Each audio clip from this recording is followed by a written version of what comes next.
സുന്നിവാദം സത്യവിരുദ്ധമാണ്. ഇനി ഞങ്ങളെ വാദം തെളിയിച്ചു കേട്ടോളൂ. അല്ലാഹു അല്ലാത്തവരോട് ചെയ്യൽ ശിർക്കാണെന്ന് പറഞ്ഞ് ഖുർആൻ പഠിപ്പിച്ച ദുആഇന്റെ നിർവചനം എന്താണെന്ന വിഷയത്തിൽ മുജാഹിദ് പ്രസ്ഥാനത്ത് അബദ്ധം സംഭവിച്ചു. എന്തുകൊണ്ട്? അവർ പറഞ്ഞ നിർവചനത്തിൽ അല്ലാഹുവിന്റെ റസൂലിന് അല്ലാഹു നൽകുന്ന മുഅ്ജിസത്തിന്റെ അടിസ്ഥാനത്തിൽ അവിടത്തെ വഫാത്തിനു ശേഷം കേൾക്കും ഉത്തരം ചെയ്യും എന്ന വിശ്വാസത്തോടെ വിളിച്ചാൽ അത് ശിർക്കാണെന്ന് ഈ നിർവചനത്തിൽ വരുന്നു. എന്നാൽ എല്ലാ ഹദീസും ആയത്തും പഠിപ്പിച്ച മുഹമ്മദുർ റസൂലുള്ളാഹി, ആ റസൂലുള്ള പറയുന്നു എന്നെ വിളിച്ചാൽ ഞാൻ ഉത്തരം ചെയ്യും. കഴിഞ്ഞില്ലേ കാര്യം? നിങ്ങൾ നിർവചനം പോയില്ലേ? ഇനി നിങ്ങൾ എന്താ ചെയ്യേണ്ടത്? ഈ വിഷയത്തിൽ മുജാഹിദുകൾക്ക് അബദ്ധം സംഭവിച്ചു വന്ന സുന്നിവാദം സത്യവിരുദ്ധമാണ്. നിങ്ങൾ തെളിയിക്ക്. ഞങ്ങൾ പറഞ്ഞല്ലോ അള്ളാഹുവിന്റെ ഹബീബ് പഠിപ്പിച്ചിട്ടുണ്ട്. ഇനി നിങ്ങളെ നിർവചനം ഇവിടെ ഇല്ല. ആ നിർവചനം ഉണ്ടാവണമെങ്കിൽ നിങ്ങൾ ഞാൻ പറഞ്ഞതിന് പ്രതികരിക്കണം. അതിനെ നിങ്ങൾക്കൊന്നും ചെയ്യാൻ കഴിയുന്നില്ല. ചെയ്യാൻ കഴിയാത്ത കാലത്തോളം ഞങ്ങളെ വാദം സ്ഥിരപ്പെടും. പിന്നെ ഞങ്ങൾ തെളിവ് ഇൻഷാ അല്ലാഹ് പറയും. അതിന് ടൈമുണ്ട്. അത് രണ്ടാമത്തെ സെഷനിൽ നമ്മൾ എഴുതിയിട്ടുണ്ട്. നിങ്ങൾ എഴുതി മുഹിയുദ്ദീൻ ഷെയ്ഖെ കാക്കണേ, ബദരീങ്ങളെ രക്ഷിക്കണേ എന്നിങ്ങനെ സുന്നികൾ മരിച്ചുപോയ മഹാന്മാരോട് ഇസ്തിയാസ നടത്തുന്നത് പ്രാർത്ഥനയുടെ നിർവചനത്തിൽ അവർ പിഴവ് വരുത്തിയതിനാലാണ് എന്ന് നിങ്ങൾ എഴുതിയിട്ടുണ്ട്. അത് നിങ്ങൾ അവിടെ പറയൂ. ഞങ്ങൾ മണിമണിയായി പറഞ്ഞു തരും. കിതാബുകൾ ഇവിടെ ഉണ്ട്, രേഖകൾ ഉണ്ട്. ഇതിന് മൂപ്പർക്കറിയാം. ഈ വാദവുമായി നമ്മൾ ഇവിടെ ഇങ്ങനെ ഇരുന്നാൽ വല്ലാതെ വിഷമിക്കേണ്ടി വരും. എന്നിട്ട് അടുത്ത സെഷനിക്ക് ചാടുക. അയ്യാതി പരിപാടിയൊക്കെ പഠിച്ചിട്ടാണ് എന്റെ പ്രിയപ്പെട്ട ഹനീഫ മൗലവി ഞങ്ങളൊക്കെ ഇവിടെ വന്നിട്ടുള്ളത്. അതുകൊണ്ട് തന്നെ വ്യക്തമായി പറയുന്നു, ഞങ്ങൾ വ്യവസ്ഥയിലും വിഷയാവതനത്തിലും പറഞ്ഞ് തെളിയിച്ചു കഴിഞ്ഞു. അള്ളാഹുവിന്റെ ഹബീബായ മുഹമ്മദ് റസൂലുള്ളാഹി എന്റെ വഫാത്തിന് ശേഷം എന്നെ വിളിച്ചാൽ ഞാൻ ഉത്തരം ചെയ്യുമെന്ന് വളരെ വ്യക്തമായി പറഞ്ഞിട്ടുണ്ട്. അതാണ് ഞങ്ങൾ പറയുന്നത്. അതിനെയാണ് അതാ ഒറ്റ ഹദീസ് മതി. ഫൈസലാസിന് രണ്ടെണ്ണം പറഞ്ഞത് മൂപ്പരെ ഔദാര്യം കൊണ്ട് പറഞ്ഞതാ.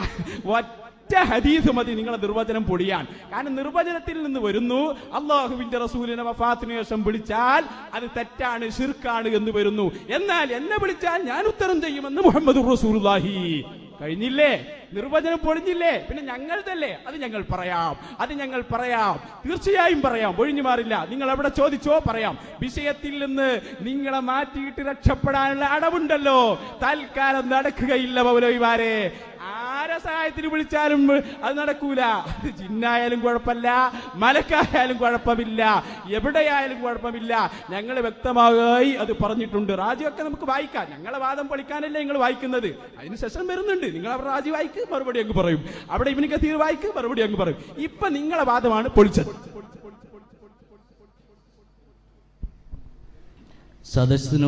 സദസ്സിനോടും ഈ വിഷയത്തോടും യോജിക്കാത്ത അപശബ്ദങ്ങളൊന്നും ഉയർത്തരുതെന്ന് പ്രത്യേകം ഉണർത്തുന്നു. പൊളിയുന്നു എന്ന് സമാധാനിക്കുന്നത് നല്ലതാണ്. നിർവചനം പൊളിച്ചു കഴിഞ്ഞു എന്നാണ്. എന്താ നിർവചനം തന്നെ നിങ്ങൾക്ക് കൃത്യമായി പറയാൻ കഴിഞ്ഞിട്ടില്ല എന്നാ ഞങ്ങൾ പറയണത്. എന്താണ് മുജാഹിദുകളുടെ നിർവചനം എന്ന് വിശദീകരിച്ച് എങ്ങനെയാണത് പൊളിച്ചത്? ഇപ്പൊ ഒരാൾ ഇവിടെ നിന്നിട്ട് പറയാ ഈ ബിൽഡിംഗ് ഞാൻ പൊളിച്ചു കഴിഞ്ഞിരിക്കുന്നു എന്ന് രാവിലെ 10 മണി മുതൽ 5 മണി വരെ കയ്യും കെട്ടി നിന്ന് പറഞ്ഞാലും ബിൽഡിംഗ് ഇവിടെ ഉണ്ടാകും. അത് പൊളിക്കാൻ, ഈ ബിൽഡിംഗിന്റെ സ്ട്രക്ചർ പൊളിക്കാൻ എങ്ങനെ പൊളിച്ചു എന്ന് ബോധ്യപ്പെടുത്തണം. ഇതാ ഇവിടെ ബിൽഡിംഗ് ഇല്ല, അതിന്റെ തൂണത അവിടെ, ചുവര അവിടെ എന്ന് ബോധ്യപ്പെടുത്താൻ കഴിയണം. അത് ബോധ്യപ്പെടുത്താതെ ഈ ബിൽഡിംഗ് ഞങ്ങൾ ഇങ്ങനെ തന്നെ കാണുന്നു. ഏത് നിർവചനമാണ് പൊളിച്ചത്? ഏത് നിർവചനമാണ് നിങ്ങൾ പൊളിച്ചത്?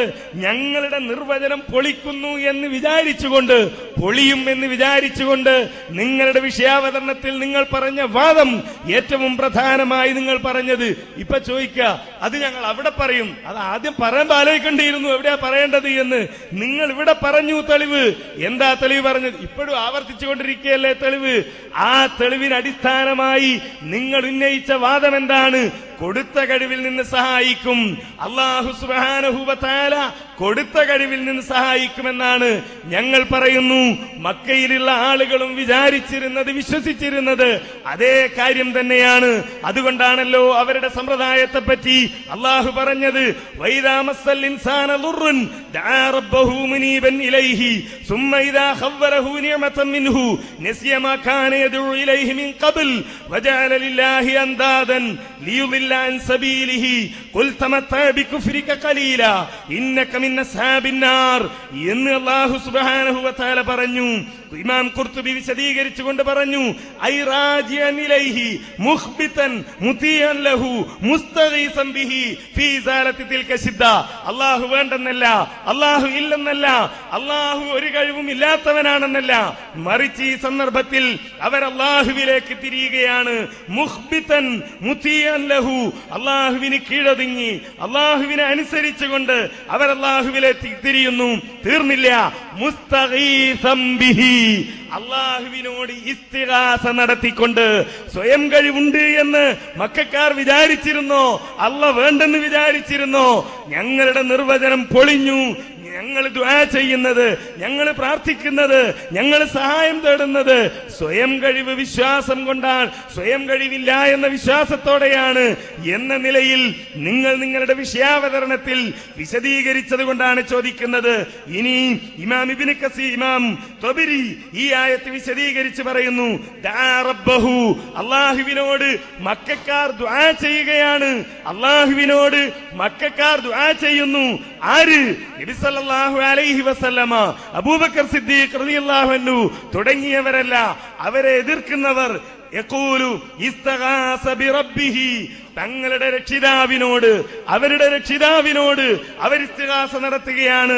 അല്ലദീ ഖലഖഹു, അവരെ സൃഷ്ടിച്ച രക്ഷിതാവിനോട് അവർ ഇസ്തിഗാസ നടത്തുന്നു എന്നാണ് പറഞ്ഞത്. ചോദ്യം പ്രസക്തമാണ്.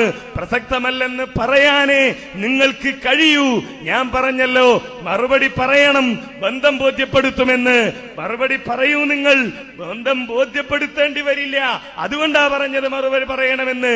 ജനങ്ങൾക്കത് ബോധ്യപ്പെടും. ബോധ്യപ്പെട്ടില്ലെങ്കിൽ ഞങ്ങളത് വിശദീകരിക്കുകയും ചെയ്യും. നിസ്കാരത്തെ പറ്റി പറഞ്ഞില്ലേ, ചോദിച്ചിരുന്നു, മറുപടി പറയാൻ കഴിഞ്ഞോ നിങ്ങൾക്ക്? എന്തിനാണ് പലയിടത്തുമായി അതിനുശേഷവും നമ്മൾ മുട്ടിയല്ലോ. കോട്ടക്കൽ സംവാദത്തിൽ നിങ്ങളോതിയ ആയത്തിന് ഏതെങ്കിലും ഒരു മുഫസ്സിർ വഫാത്തായ റസൂലിനോട് ഇസ്തിഗാസ നടത്താനായി ഇത് വ്യാഖ്യാനിച്ചതായി തെളിയിക്കാൻ കഴിഞ്ഞാൽ ഈ പണി അവസാനിപ്പിക്കും ഞാനെന്ന് നന്ദിയിൽ വെച്ച് ഞാൻ പ്രസംഗിച്ചു. നിങ്ങൾ മറുപടി പറഞ്ഞു നിർത്തിക്കോ എന്ന്. എന്നിട്ട് എന്താ പറഞ്ഞത്? ഞാൻ വായിക്കാൻ പോവുകയാണ് എന്ന്. കോട്ടക്കൽ വായിച്ചു എന്ന് പറയാൻ നിങ്ങൾക്ക് കഴിഞ്ഞില്ല. നന്ദിയിലും നിങ്ങൾ വായിച്ചില്ല. ആ ചരിത്രമൊക്കെ അവിടെ നിൽക്കട്ടെ. അതൊക്കെ നിങ്ങളുടെ വാക്കുകൊണ്ടുള്ള കസർത്ത് കളിയാണ്. ജനങ്ങൾക്കതല്ല ആവശ്യം.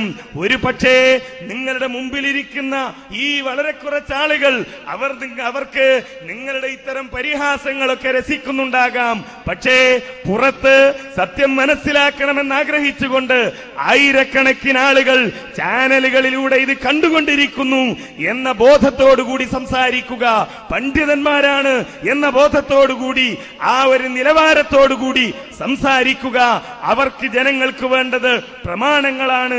ഈ ആളുകൾക്ക് പരിഹാസം രുചിക്കും, പരിഹാസം രസിക്കും എന്ന് കരുതി പുറത്തു നിന്ന് കേൾക്കുന്നവരെ നിങ്ങൾ മറന്നു പോകരുത് എന്ന് ഞാൻ ഓർമ്മിപ്പിക്കുന്നു.